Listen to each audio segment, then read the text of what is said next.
Happy Witchy Wednesdays, everyone. It's Majori here from the Punk Priestess, and we're going to talk all about the astrology of the week leading up to the eclipse next Wednesday in Pisces. And we're going to start with some intuitive tarot pulls. So I have a couple decks here, and if you're following me on Substack, I have all of the decks that I use listed, plus pictures that I'm pulling for these readings, and so much more insight that I give during this kind of conversation that we have. So definitely, if you're not already, follow me on Substack.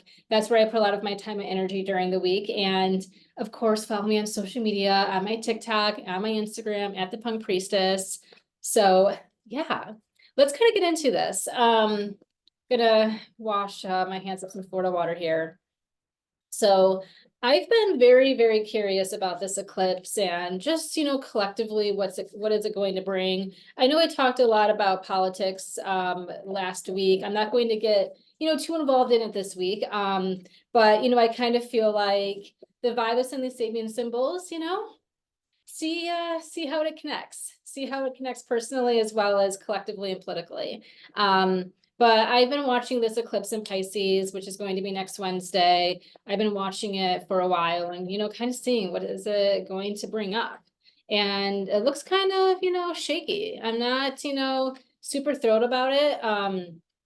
Eclipses, they happen every 6 months. It's hard. It's a portal opening and a portal closing. And with the full moons, something's coming to completion with the lunar eclipses. And this has been, maybe 6 months in the making. And it can even reflect on what was happening last fall with last eclipse season. And then we have our following eclipse that's going to be in Libra, and that's going to be in October. So we'll get to that in a couple of weeks. But, I do feel like we are gearing up to a lot.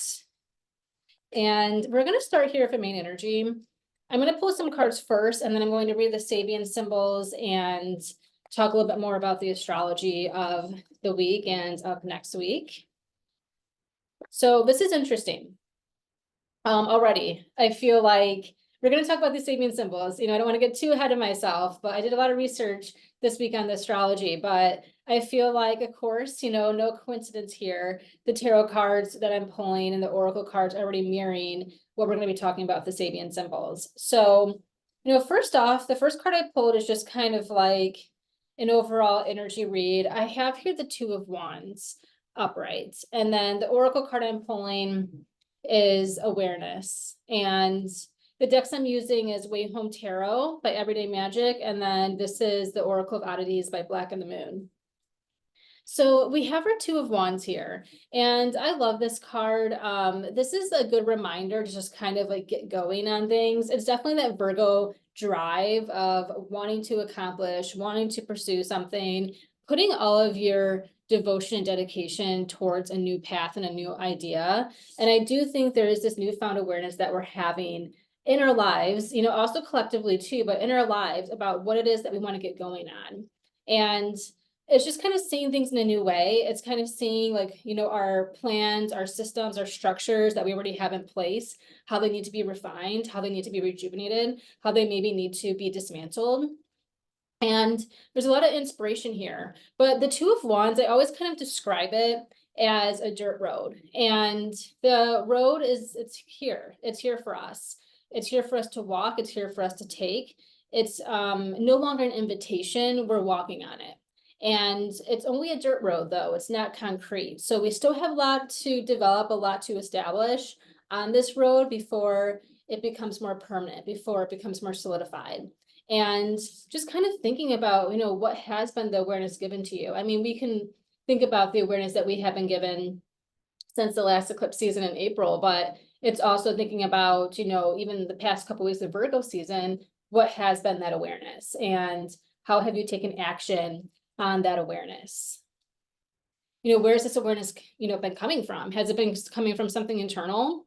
Has it been coming from, an outside source or some type of inspiration? Maybe it's through social media. Like awareness can come at many different, moments and times and influences, but, a lot of it, like in order for us to get motivated to act on something, there has to be some type of divine connection with this awareness we're receiving from spirit to kind of get us moving. and to get us active on a new path. So I do like this. I think it's optimistic. I think that the time is now to act on the awareness that we've been given and that we're receiving. I'm gonna pull some other cards here. So I'm gonna use my favorite deck of all time, which is Spoilia Tarot. Unfortunately, it is out of print, but if you can find a copy, definitely snag it up. So I'm just gonna pull 3 cards.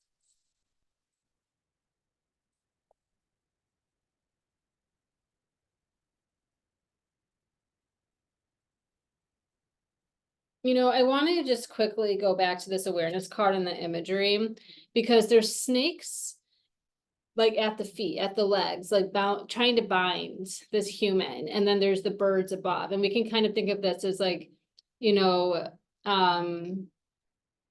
thinking about the trappings, as above, so below as above. You know, I kind of think we can reflect on, do we want to focus on the lower vibrational awareness that we're receiving from others or from the collective, or, you know, from certain things and situations, or do we want to focus on the higher octave, the higher frequency awareness, which is the birds? And there's some choices here, you know, and that's another thing. Like, yes, we can take action on things, you know, but we want to make sure that action is rooted in something higher vibrational, not something lower vibrational. So I think this is a really interesting imagery with this awareness card here that I just wanted to kind of touch on. The cards here that I'm pulling, it's very connected to the energy of this week and next week. I have this Earth card, so the element of Earth is coming in. I have the Queen of Cups upright, and then we have our 5 of Swords. So this is also going to be mirroring the Sabian symbol, especially I feel the Sabian symbol for the full moon eclipse in Pisces. This is exactly the type of vibe I'm feeling. So, you know, we're in Earth elements right now. We're in Virgo season, and, you know, we're trying to get grounded in a new way. I think that's what some of this awareness and new form of action with the 2 of Wands is trying to bring to light, is like, how can we get more grounded? How can we deepen? The last time that we had an Earth element was a Taurus, and this was back in May. So it's just kind of thinking about, you know, what are we trying to sustain? What are we trying to grow, and trying to make sure it's for longevity, it's lasting for longevity. It's these foundations and structures that we're putting a new form of awareness and action towards. What do we want to sustain? I think is a really good question to ask ourselves, you know, not this Virgo season, but, you know, reflecting on, you know, what we want the future to be, the future to become. What do we want to sustain in the process? I have this Queen of Cups, which is a very water sign energy. It's very Piscean. I think this is the great duality between Virgo and Pisces, which is the earth and the water energy. It's very healing. It's very empathic and compassionate.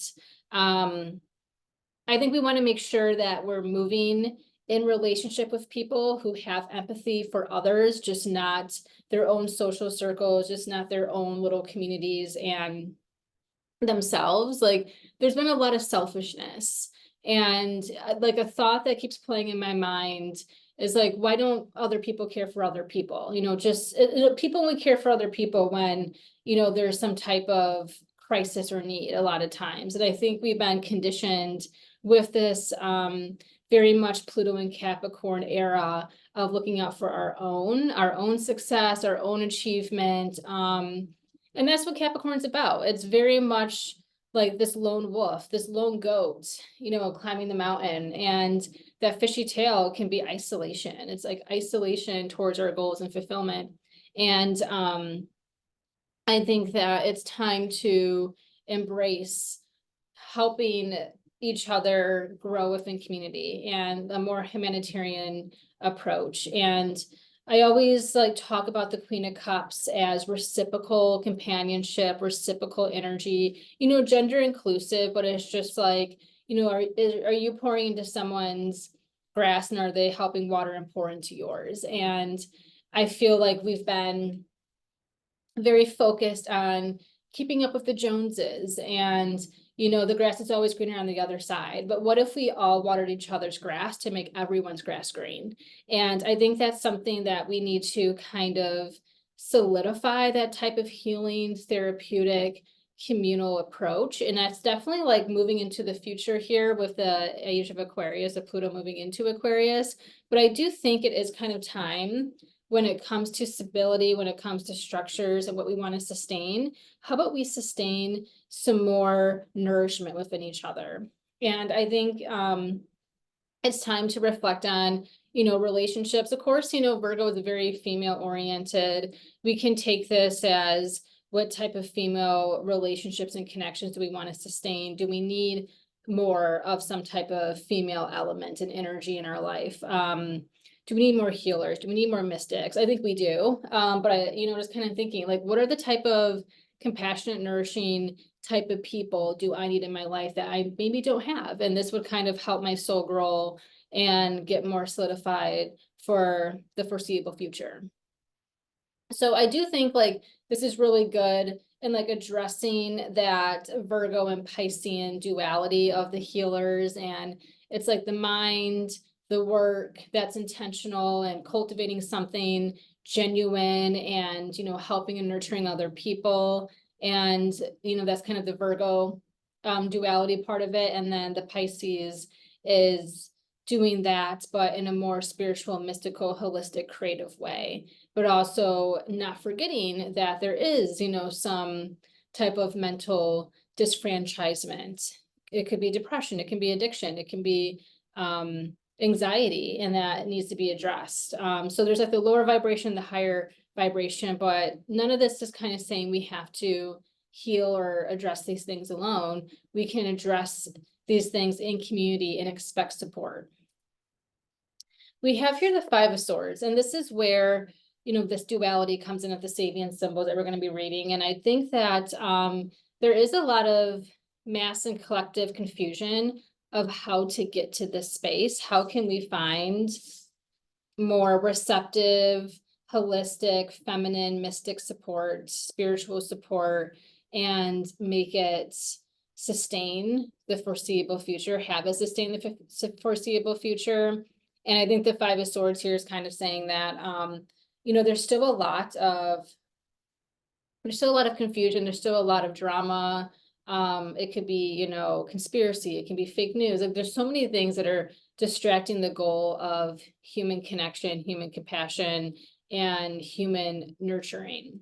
And I think it's up to us to decide where we need to be discerning and what type of energy we submit and connect to. We don't have to listen to everyone. We don't have to focus on everything everywhere all the time. We need to make sure that we're in alignment, we're in connection and solidarity with people who are interested in helping and nourishing others. And I think there's going to be a lot of backlash and confusion with this eclipse coming up of you know, what the future will look like. And sometimes we can have a vision, we can have a dream, we can use our imagination, but we need to make sure that there's consistency to it. We have to make sure we believe it in a time and a place in the world when everything's working against our belief. And I know within the field, the spiritual, holistic field, there is this question of, you know, what does the future hold? What does it look like for healership? It seems relatively, you know, progressive, and, you know, there's still like so much interest and continued interest into the holistic esoteric arts. But we also want to make sure that we're not downplaying our talents. We're not downplaying our gifts. And we're not confused about what those gifts are and how to bring those gifts out into community, out into the collective. And yeah, I just think that there's a lot of back and forth. There's a lot of misunderstandings, and that's part of the disillusionment of Neptune and Pisces, and just, you know, Pisces energy, Saturn and Pisces. There's just a lot of energy working against your daydream. And it's really why we have to push through and kind of pierce through the veil of confusion and let our dreams continue to to have resonance. And I do think it's up to the dreamers to create the new world. And we have to make sure that we're creating it towards the higher vibration with these birds and not the lower vibration based off of fear and scarcity mindset, which is the snakes. So there's a lot that we need to battle. And I think it's also making sure that we're surrounded by the right people who uplift us, who ground us, who want the best for us, who are willing to support us, and not the ones who are drama, conflicted and argumentative and, just negative. That energy will kill you. It will bring you down. I'm going to pull 2 last cards here before I talk about some astrology. And I think this is a good message. This Libra energy wants to make itself known. I have the Queen of Swords upright. So our next eclipse is going to be on October 2nd, and it's going to be a new moon solar eclipse in Libra. So I think this is a little bit of foreshadowing here of what's to come. Like we have our Queen of Cups, which is this Pisces eclipse, and then we have here our Queen of Swords, our Libra energy. And also Saturn, we have the symbol of Saturn here, we have the symbol of Venus, but Saturn is exalted in Libra. So Saturn likes to be in Libra. So I think this is going to be also something that we need to consider too, is through restriction, through limitations, through Saturn being retrograde right now in Pisces, we can't waver in our values. We can't waver in our truths. We have to keep our skills intact. We have to keep our mind intact, because there is going to be a lot of drama. There's going to be multiple verbal wars through social media, through any type of media platform. And we have to make sure that we are not losing our mind to the chaos of the 5 of Swords here. And then I have here the 4 of Cups. And, it's just a little bit of patience. It's just patience that this eclipse is going to kind of show us a lot when it comes to people, relationships, connections. It's been a year in the making of Libra eclipses. So it's definitely, I think, going to be a really good lesson to have a little bit of reflection at this time. We'll see what happens between the 2 weeks between eclipses, but I think for sure with the 4 of Cups here, it's just kind of saying, having patience, again, rely on your daydream, keep your, vision and memory intact. Sometimes, through adversity, all we have is our visions, all we have is our dreams, and we have to hold true to that. Our dreams will help us see through. And I think there's a lot of this, beautiful solidarity, companionship energy. It's kind of reflecting on your relationships. And the 4 of Cups astrology connection is Neptune and Cancer, and it is a very humbling energy. I think it's very much, it's kind of staying close to home. I mean, it could be, physically, but it can also be figuratively, like staying close to home and allowing yourself to be surrounded, within good comforts, within, good company and people who are nurturing, supporting of you, but are also focused on giving that additional support to others outside your own little fortress. A lot of spiritual energy here too, but it's just kind of, again, the dreamers have to dream and create the new world, and it takes time. It takes time for collective visions to attach themselves and to become something substantial. So it's just going to take some time. But, in the meantime, let's focus on how we can be productive. Well, how can we be productive in other areas of our life? How is Virgo energy showing up? How is this 2 of Wands kind of telling you the time is now? You no longer need permission. It's been accepted. Go forth and go after what you want with the newfound awareness that has been given to you, that has been initiated by spirit, for you to take some action and direction on. And, the right things will come at the right time, but don't get distracted. Don't get distracted from your mission. Don't have other people distract you, and don't have other people tell you things that you know not to be true. Don't get swayed in people's lies, and don't get swayed in people's drama. So that is some of the cards that I pulled here. Again, I'm going to take pictures of everything, and you'll see this on my Substack, so subscribe. It's free, and if you are interested in supporting me monthly or yearly, those are also available options as well. So just a little overview of the astrology of the week, and I'm going to talk about a couple of these Sabian symbols here. So I just want to start off on September 11th, and this is going to be the 11th to the 13th. We're going to have the sun squaring Jupiter. So the sun is going to be in Virgo at 20 degrees in 10 minutes, and then Jupiter will be at 20 degrees in 10 minutes of Gemini. So I do think this is going to be a time when we're kind of feeling a little bit roadblocked.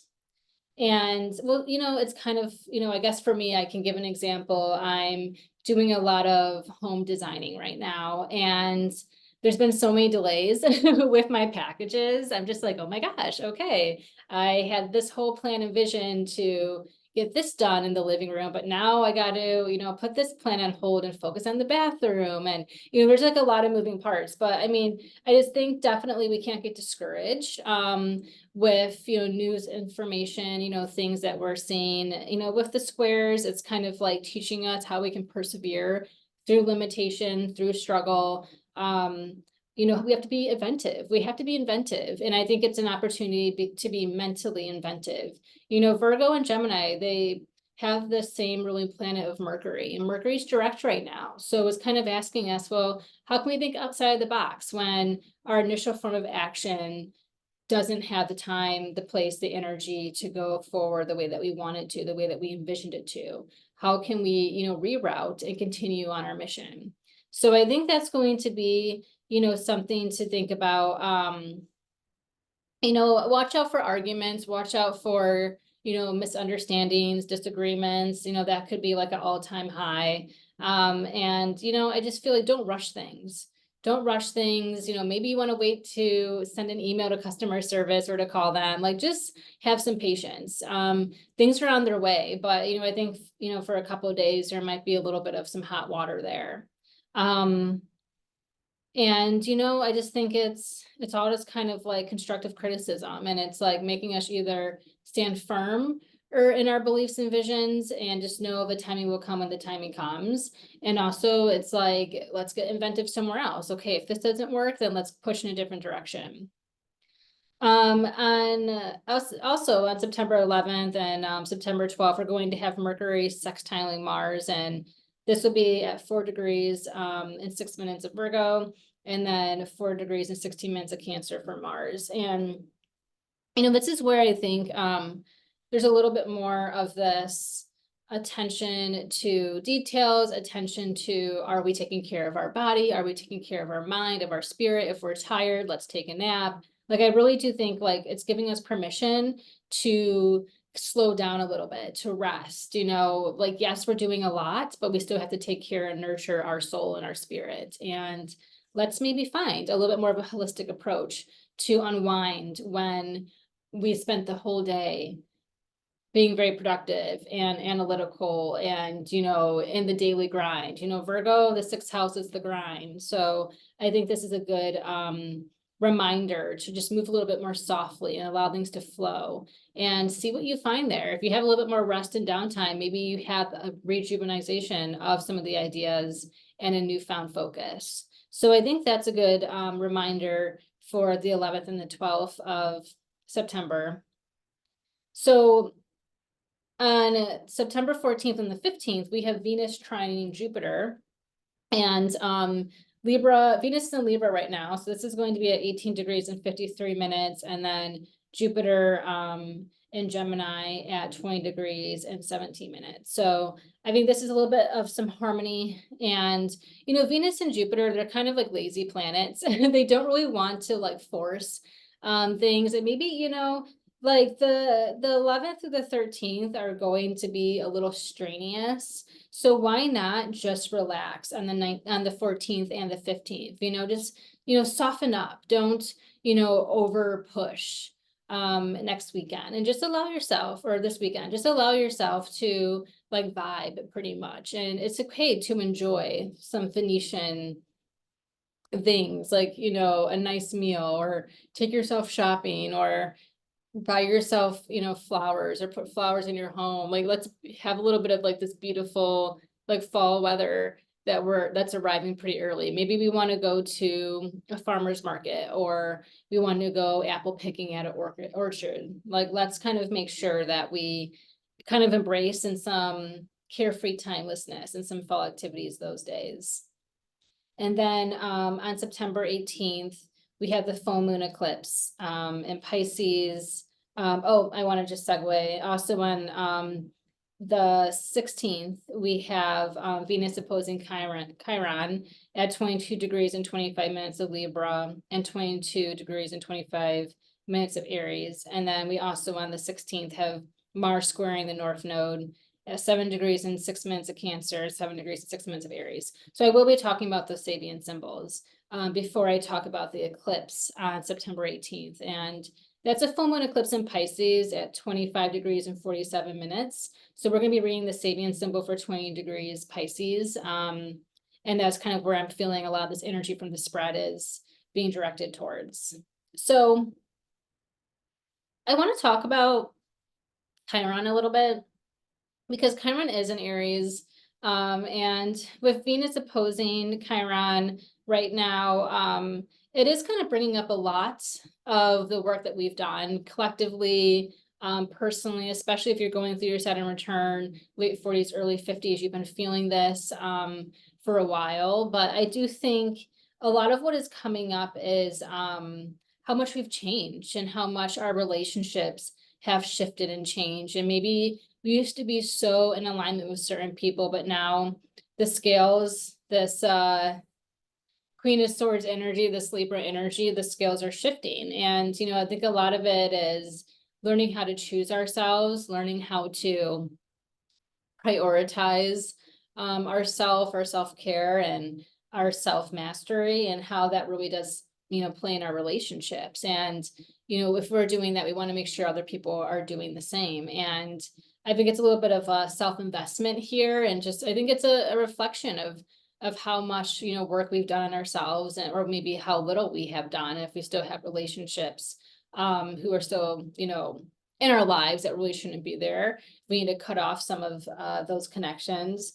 But I do think there could be a lot of healing with this energy. I think Venus is kind of giving a little bit of grace and compassion to allow the changes that we've made within ourselves, and how that has, reflected our relationships, and also how it reflected maybe some of our art, our work, our creativity, and how we're moving in a different direction with those things as well.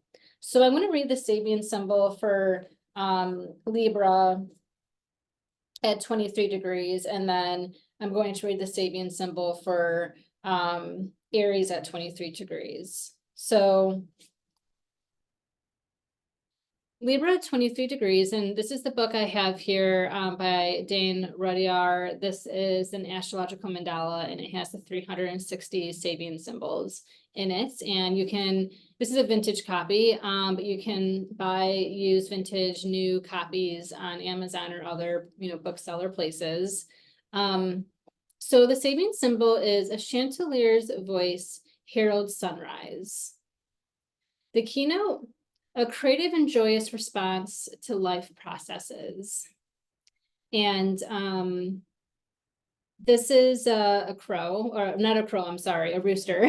A rooster is a chandelier's is a rooster. So, it's like when sunrise, begins, you hear that rooster, and it's kind of bringing life, it's waking people up, and it's it's a new day.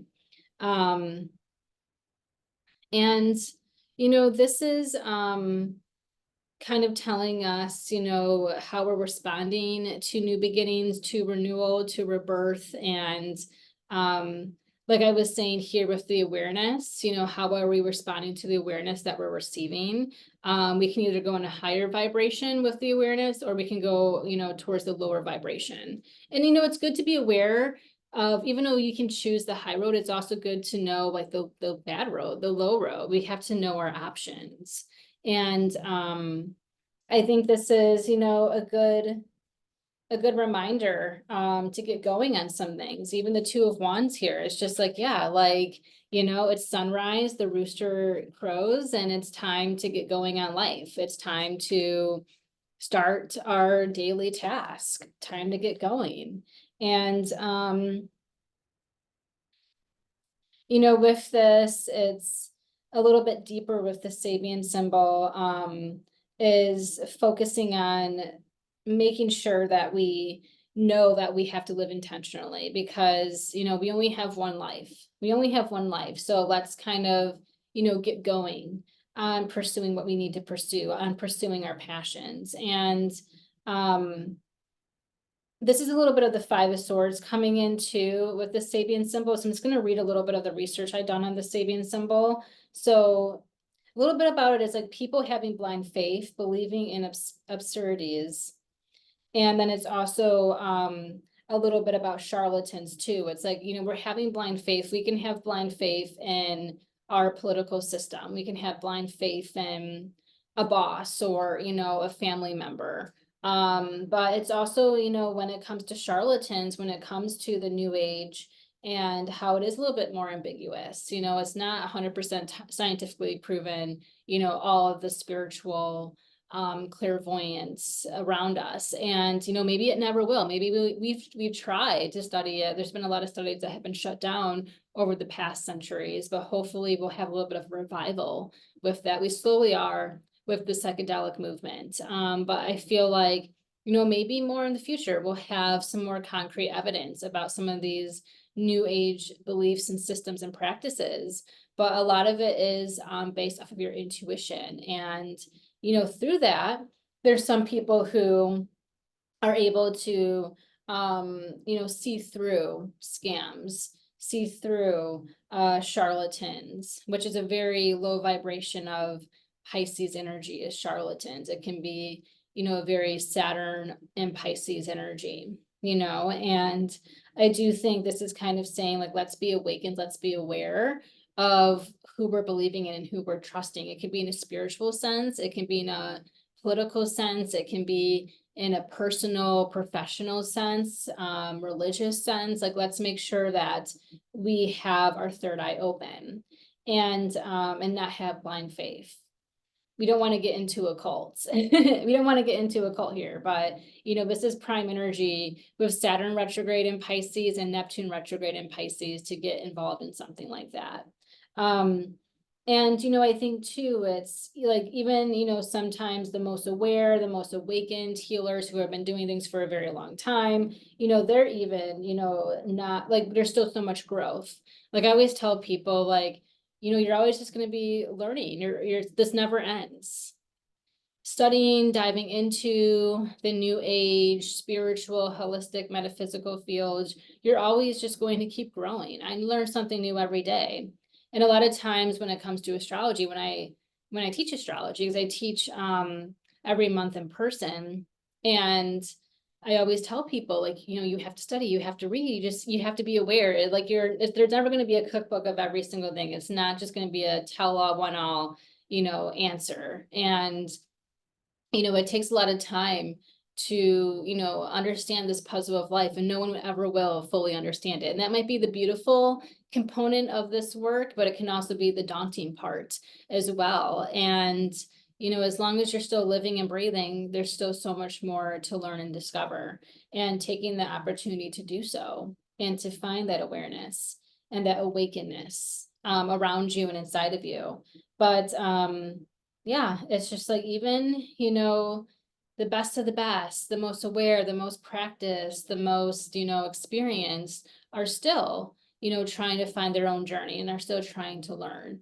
Of course, you know, you're entering a cult when the person that is operating this cult or the leader believes that they have done all the work, that they're completely, established and healed, and there's no more for them to learn. And that's a red flag. Real healers, real spiritual practitioners and people in this work, they know that, their soul's evolving as well, and there's still so much to uncover. So I think it's, a good reminder here. It's like waking up, like the awareness. It's like, yes, like getting going on things, but like I said, with the reading in the beginning, making sure you're operating at the higher vibration, the higher frequency, and not at the lower, and you're able to discern, what that is, what you're giving your time, attention, energy, and even money to, and to whom. And I think a good example of the Sabian symbol too, is teal swan. And I'm not going to go deep into teal swan. If you don't know, she is a spiritual practitioner, very controversial. There's a documentary that she's a part of on Hulu about, it's called The Deep End. It came out last year, and you can watch that, and it's like I think a 3-episode, or maybe it's a little bit more. I can't remember how many episodes.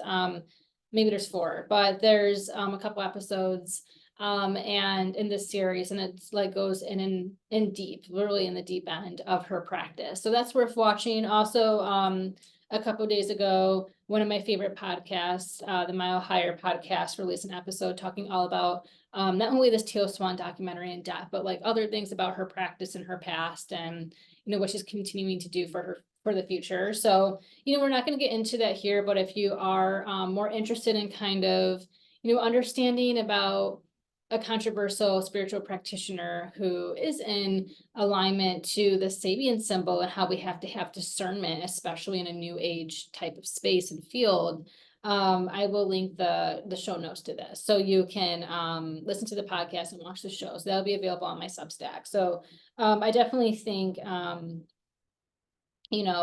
this is connected here. But another quote I wrote down is, we make real only what we imagine in detail. So we make real only what we imagine in detail. And that's exactly another nod to the cards I pulled of how we have to consistently visualize what we want the future to be. And we need detail. We need, to put a lot of time and energy towards these new visions. So I feel like, with the Sabian symbol here, there's a lot of joy, there's a lot of creative,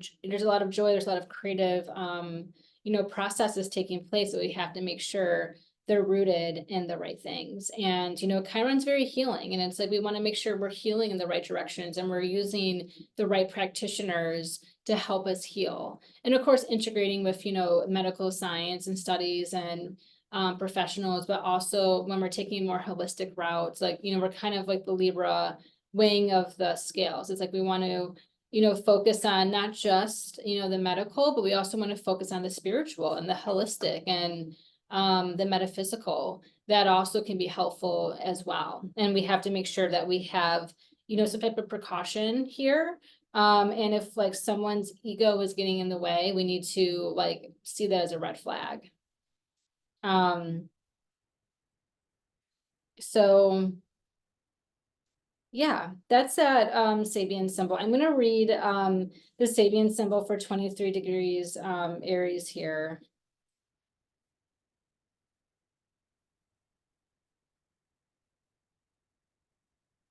Okay. Oops, wrong one. All right. Let me get to it. Okay, here we go. So the Sabian symbol for 23 degrees Aries is a pregnant woman in light summer dress. And so a pregnant woman in a light summer dress. And this keyword here is inner fulfillment. So, inner fulfillment, also too, when we think of, a pregnant woman, this is birth. Aries is the first zodiac sign. So it's a birth of something new, the rooster here, it's, a new day, sunrise, and I think there's a lot of like newness, a lot of freshness here with these Sabian symbols. It's looking at things in a new way.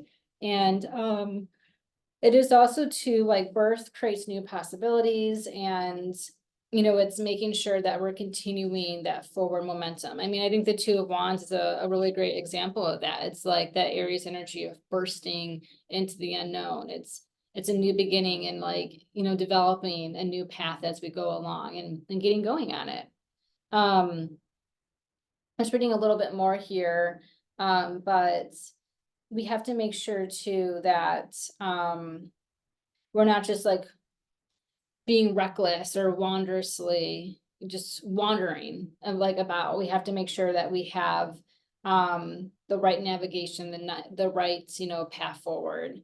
And you know, navigation is the key, and Chiron is the key. Chiron is the key. It's like the glimp, like the symbol. It's opening a new door. And I do think that you know, with the pregnant woman, she's opening a new door of life. And this life, this baby, this child will bring forth new dreams, new visions into the world. Also too, we need to make sure that we're defending ourselves against mediocrity. And, you know, this is something why it's a dress here. That's like part of the Sabian symbol is this imagery of a light summer dress, and it's like shielding the stomach. It's not like the stomach's exposed. There's a dress that is over the stomach, and it's a little bit of protection, but we have to defend ourselves against, you know, people who, you know, could harm us. We have to protect ourselves against people who are mediocre and, you know, don't, you know, see the world the way that we see things, and that can bring us harm. And, you know, pregnant women are the most vulnerable, you know, people in the world, and that life is so fragile. And the, you know, the woman is connected to this life. And I think for ourselves, like using, you know, this metaphor of a pregnant woman, it's like thinking about like how our lives are so fragile and how we have to protect ourselves. And even through dress, you know, like with the sun, we have to protect ourselves from, you know, sun cancer, sun diseases, you know, the many ways that we protect ourselves from others. You know, this could be a gun, you know, from violence. Like there's so many ways that we have this self-preservation because of aggressiveness, of, you know, people who are very volatile. We have to protect that fragility inside of us so that it's not harmed. And we have the Five of Swords here, and we have to make sure that we're protecting ourselves from unwanted news information. It can be conspiracies, it can be, you know, fake news. We have to protect ourselves from drama and, you know, shield those new visions, those new beginnings that we have for ourselves, that we want for ourselves. We have to shield those from external attacks.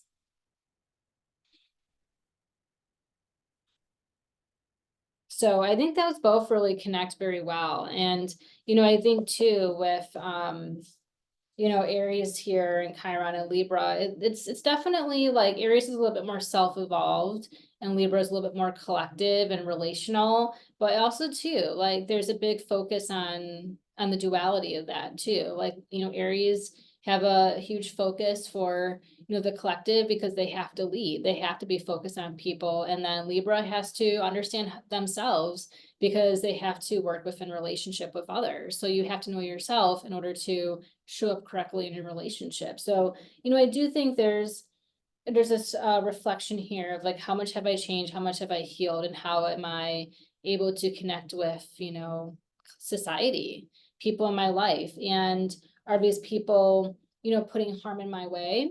And I have to shield myself. I have to shield my fragile ideas and these new seeds of beginnings that I want for myself in the world? Or can I embrace those and find solace and comfort and compassion with other like-minded people?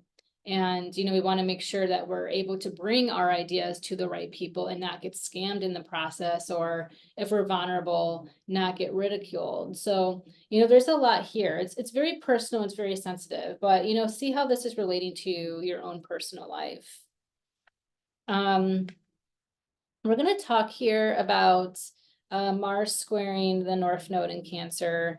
I think this is for sure very interesting. We're just going to talk about the Sabian symbol for Cancer, so where Mars is at. I already talked about the Sabian symbol for 8 degrees of Aries for the North Node last week, because we had so many conjunctions with Venus and the Moon and Lilith and Libra towards this North Node. But now we have an aspect with Mars squaring Cancer. So I think this is an interesting one. So I'm going to read the Sabian symbol for 8 degrees Cancer. So it is a group of rabbits dressed in human clothes, walk as if on parade. The tendency in all forms of life to imitate higher forms as a stimulus to growth. And the key word here is learning processes.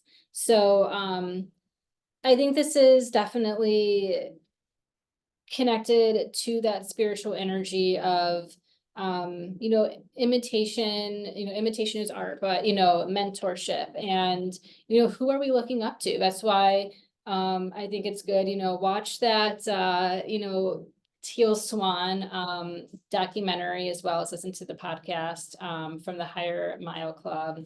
I think that is the Mile Higher podcast. I think that's like really interesting. But also the Sabian symbol is all about finding a guide. It's all about learning from a guide. And we have Mars squaring the North Node, and the North Node here in Aries. I'm just gonna read that Sabian symbol again as a little bit of a refresher. So it is a large woman's hat with streamers blown by an east wind. Protection and spiritual guidance and the development of consciousness. So what this Sabian symbol and what this aspect in astrology is trying to say is, like, we have to be discerning of, like, we're going to trust our consciousness, our own awareness. We're going to trust our own word of merit and what we know to be true intuitively. Or are we going to give that up and focus on someone else's word and, be like a follower to their word. And the large women's hat of streamers, it's like attention, like, usually people who want some type of significance, they are going to put themselves on a platform to get that. I mean, I'm just thinking about, any type of cult leader. They've always been seeking attention, and they seek attention from people who kind of lost their sense of consciousness and self-awareness and integrity. And once you lose that, you get more susceptible to being in a cult and to beginning scammed and influenced by charlatans. I mean, this is something that they talk about on the podcast of, like, how cults are still existing, but they're doing so in more modern ways, and through technology is one of them. So another cult documentary, I love a cult, but another cult documentary is the one about the twin flame cults. And I'm going to link this too. There's one on Amazon as well as Hulu. There's 2 different documentaries on this cult, and it's actually in Michigan. It's actually only like 2 hours away from where I live. So I actually know someone who lives like right where that cult is at. So, and it's definitely very eye-opening, but it's all through technology. It's all through social media and like websites and, Zoom and things like that, where this cult is, getting people initiated into it and spending thousands of dollars. It's a pyramid scheme as well. And it's also a cult based off of twin flame ideology. But I do think this is kind of, and there's a lot of the cult, I mean, there's still an FBI investigation going on, but the cult is run by people who are very much a little bit more extroverted and flamboyant, and it draws your attention. Someone who is like a fly in the wall and not very charismatic is not going to get the attention to get a crowd of people around them and to form something, religious or not. But this is definitely, we need to have a lot of discernment at this time. And I think this is what this eclipse is bringing in, especially with Neptune at 28, 29 degrees of Pisces. This is the darkness. This is like the lower vibration of Neptune, which is, being scammed by a spiritual charlatan. And just because someone is, has all these followers or all this influence or, has all these high prices or whatever, and they claim to do these things, doesn't mean that's actually true. And most of the times you can see, if you have an awareness, if you have a very open third eye, you can see a scam. You can see when someone's not being authentic.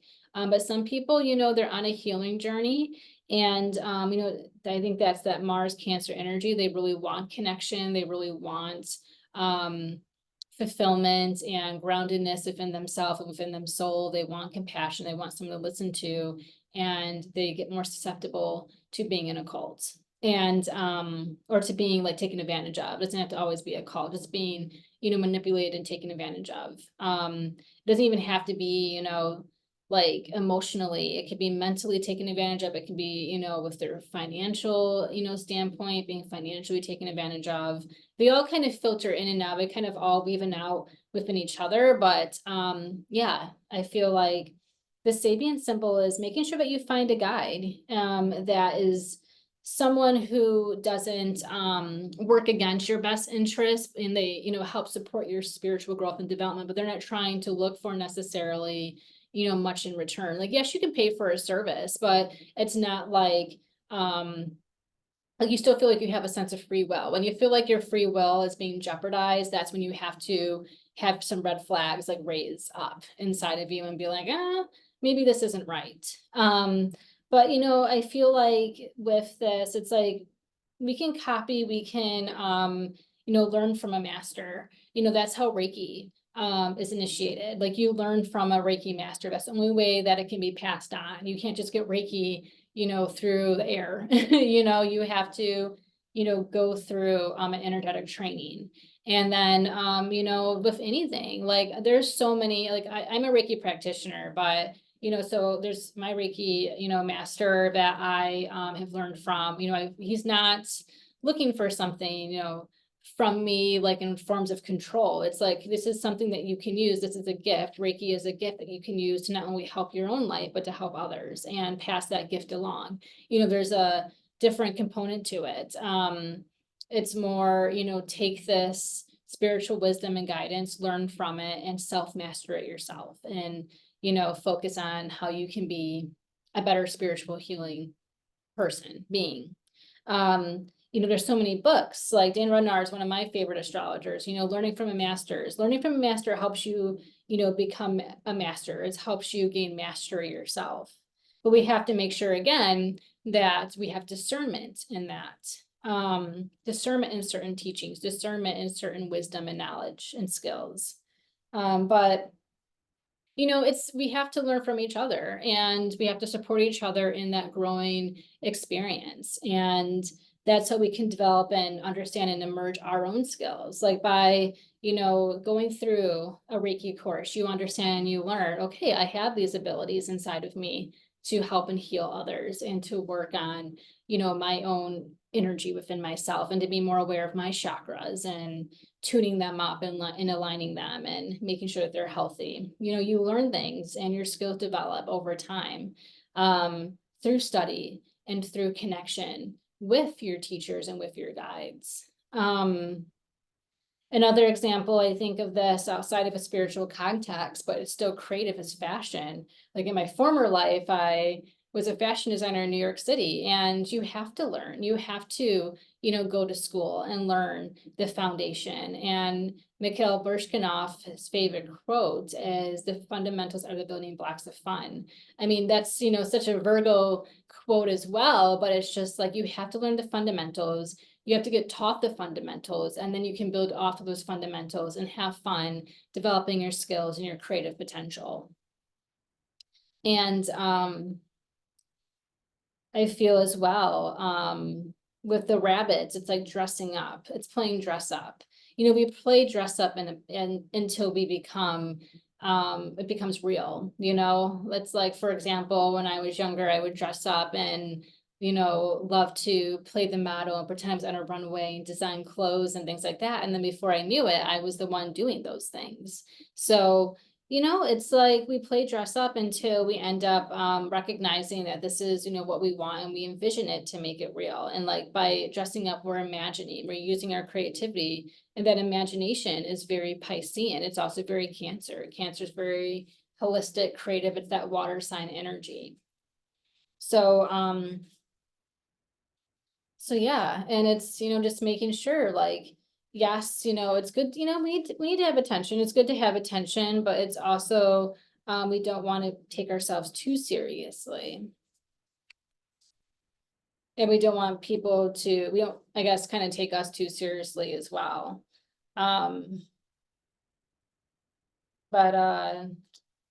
yeah, that's the Sabian symbol, for this, Mars squaring North Node energy. And, you know, the last thing we're going to talk about is the eclipse. And eclipses, it's the most powerful time, the most powerful lunar time of the year. Eclipses happen every 6 months. And this eclipse in Pisces, it's definitely, it's a little bit of this confusion. You know, it's definitely the bottom fish in the duality of the Piscean, you know, fish symbol here. Like we're at the bottom here, I feel. And maybe the full moon is reflecting off of the water that our fishy self is in, but, you know, I do think, there's a lot here to be considered. So the Sabian symbol that I'm going to read, and this is the last, Sabian symbol we're going to touch on here for this eclipse, is, for 26 degrees Pisces. And it's a very beautiful image here. So it is watching the very thin moon crescent appearing at sunset. Different people realize that the time has come to go ahead with their different projects. The keynote, a keen appreciation of the value of individualized responses to any challenge of life. And the keywords are the fallacy of totalitarianism. And you know, the Sabian symbol is, it's about, you know, a new moon that divides its influences, but, you know, we're talking about a thin moon crescent. So a little bit of this toenail moon peeking through after a new moon emerges. But we're at a full moon here. So I think a lot of, you know, things have been realized now that we're getting into this full moon with this eclipse in Pisces. You know, this is kind of exercising your free will, having freedom of choice here, figuring out what that is for you. And it's like individualization, and it's like, you know, exercising your own individual freedoms. And yours, you know, might be different than others. And that's why, you know, democracy is so important, so that we can have our own choice of how we want to live our life. And, you know, we don't have to force and control other people. And I think this is going, you know, full circle to the cult type of energy of like with cults, like you're forcing some type of ideology on people. Spiritual teachers, real holistic, esoteric, compassionate, empathic spiritual teachers will not try to force indoctrination on you. It will suggest, you know, maybe some things to do, but it's not like you're forced to do it. In a lot of cults, there's all these rules and regulations, of what you can and cannot do. I mean, this can even be religion. I mean, we can argue that, you know, religion is also a cult. Because there's this, you know, structure, system, or these rules and obligations, but they've been bending, you know, they've been bent. We can think of the Bible. It's like, oh, we're just going to, you know, take a little bit, you know, here and there, and, you know, try to make limitations and restrictions on it. But, you know, a lot of this, it's like we need, you know, freedom. And this is, you know, Pluto and Aquarius. Pluto in Aquarius, the next 20 years will be all about freedom. Aquarius is freedom. Capricorn is limitation. And I think with our imagination, if we allow it to expand, you know, this is also Jupiter and Gemini, if we allow our mind to expand in constructive, ways, you know, very Virgo energy, you know, we can really, it can really lead us towards a very promising and fulfilling future with a plan, with a game plan. But we need our visions to create the future freedom for ourselves. You know, and it's just kind of like, we can't expect to exercise freedom for ourselves and do what we want to do, but we're going to restrict other people when it comes to what they want to do. If you want freedom, you have to allow freedom for others. And this will be interesting, especially with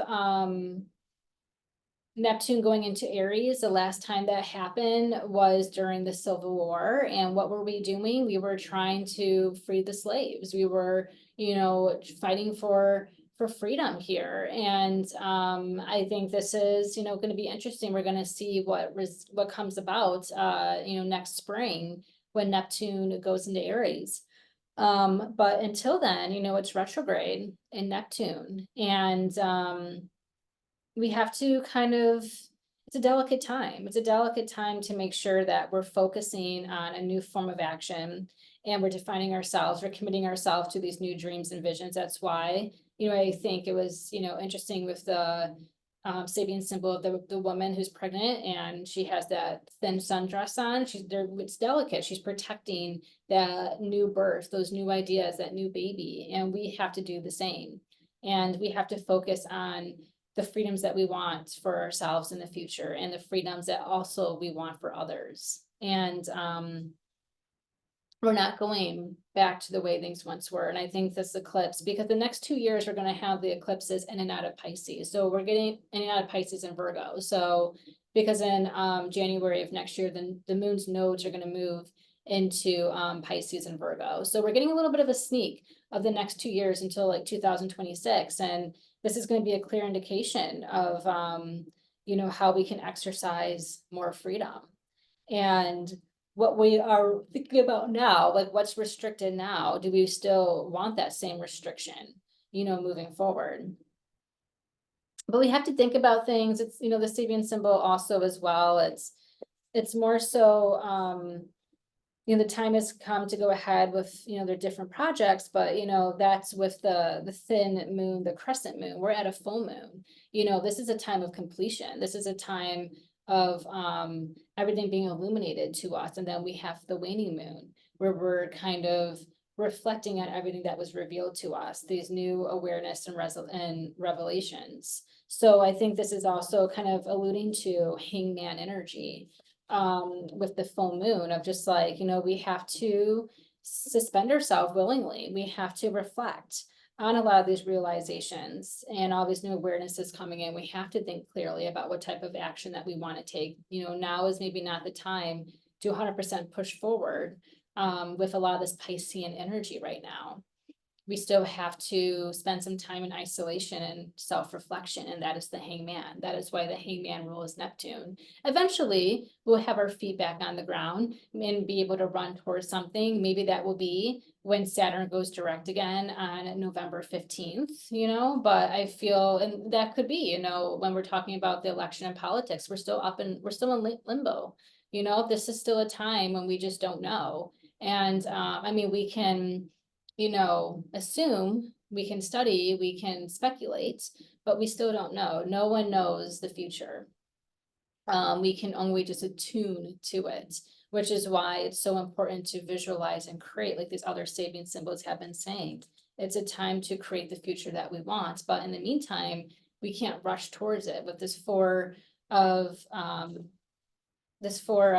cups energy that I pulled here, this Neptune and Cancer 4 of cups energy. We have to be patient. We have to be patient so that the right visions come to light and the right visions find us. And we have to make sure that we commit ourselves to the right form of action, but we need to know what that is through contemplation and through self-reflection. So, you know, in order to think clearly, we need to go over our moves. We have to analyze. We have to also, you know, talk and advocate with others and, you know, work in solidarity with others. And, you know, I think it's very hanged man, but I also feel like this plan will start coming into action when we have the next eclipse, which will be in Libra on October 2nd. And we'll see what gets awakened to us when Saturn goes direct again in Pisces in November. So that's the astrology. Those are the tarot cards. That's the energy of the week. I suggest, if you don't already have a vision board, have a vision board for maybe what you want 2025 and beyond to look like, or even what you want to focus on now. Maybe make a plan, make a list. Virgo energy loves a list, and have an altar. Like I have an altar that I go to every day and I reflect on, and I focus on what I'm trying to manifest and visualize for my own life. And, little by little, it's coming into fruition, but it's not without consistency. It's not without trying to focus on the higher vibration and having that awareness of how that can be brought into life, and then how to ground it once it starts coming in. So thank you so much for tuning in. I appreciate, your support so much. And yeah, definitely make sure that you find me on Substack, you subscribe to my Substack, you stick around for my Substack energy. But I appreciate it so much. And I am open for readings. So if you want a personal tarot reading with me, astrology reading, I also do mediumship and Lenormand, definitely book a session with me. I also do mentorship too. So if you want a little bit more insight about your own spiritual practice and, business, definitely book a session with me. So thank you so much, and happy Witchy Wednesdays, and I will talk to you and see you next week.